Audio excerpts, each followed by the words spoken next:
Diarrhoea हईजा संक्रमण को रोकने बिंझारपुर प्रशासन अलकोंड पुलिस तरफ सचेतनता कार्यक्रम।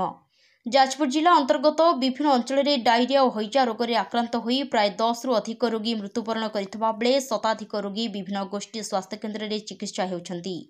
पर्यायक्रमे यह रोग जाजपुर पड़ोशी जिला को व्यापीबार खबर आसुछि। एही संक्रमण को रोकवा लगी आज ब्लॉक प्रीतिपुर बजार में बिंझारपुर प्रशासन और अलकोंड पुलिस तरफ सचेतनता कार्यक्रम जारी रही।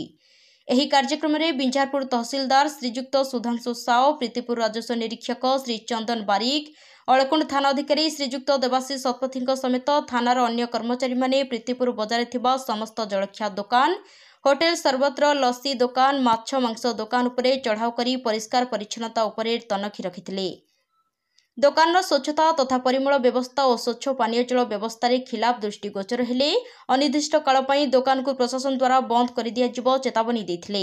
एही परिप्रेक्षी रे केतेक दुकान रे सर्वसाधारण नोटिस मध्य लगा जायथिला।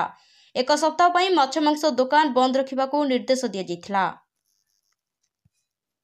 बिंझारपुर कैलाश चंद्र जेना रिपोर्ट, कोणार्क न्यूज 24।